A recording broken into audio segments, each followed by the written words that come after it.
Hello, this is Jeremy Wagner of Daily FX Education, and I'm here to talk to you about how I use the Bollinger Bands in my trading.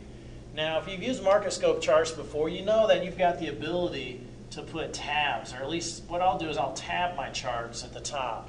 And on one of these charts, I'll keep it on the daily setting, and I'll have the Bollinger Band set at a 20 and 2 level here. And when the market seems to be getting boring, or there doesn't seem like to be a whole lot of trading opportunities going on, then what I'll do is I'll come out here on this tab and I'll zip through all the currency pairs. And there's two specific types of conditions or shapes of the Bollinger Bands that I'm looking for. And for example, let's say that we've got a price trend here that's to the upside.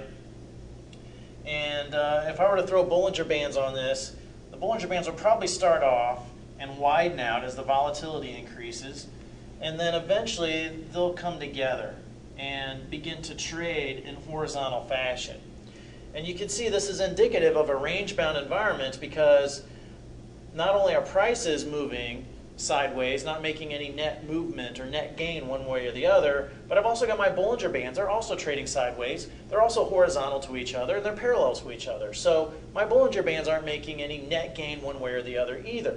So this tells me that it's a range-bound type of environment, and if we even carry this out further, I'm going to look for the prices to make their way down to the bottom band.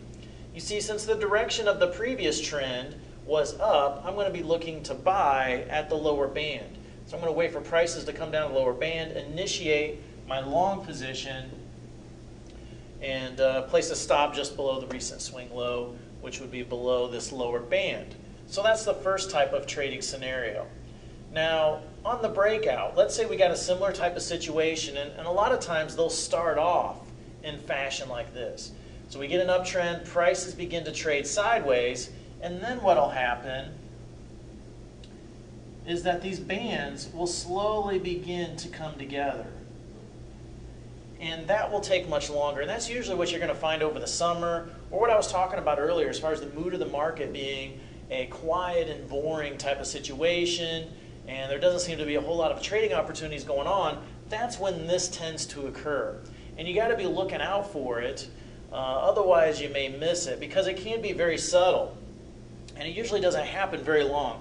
One of the longer standing situations was on the euro dollar, going back in late June and early July of 2009.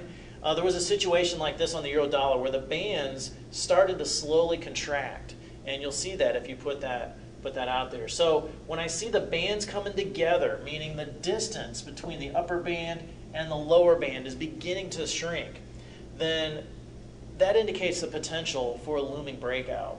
You see, just like if you were to take a spring and push your thumb down on the spring and let go, and then the spring will pop. That's the same type of situation with the Bollinger Bands, where the Bollinger Bands act like that spring. And so when they start to compress, that tells you volatility is dying down, and then usually breakouts is when we see an expansion of that volatility. So in this situation, what I'm going to do is I'm going to go out, I'm going to change my setting over to a 20 period simple moving average and 1 standard deviation. Essentially what that's going to do is that's going to put the Bollinger Band tighter in on the price.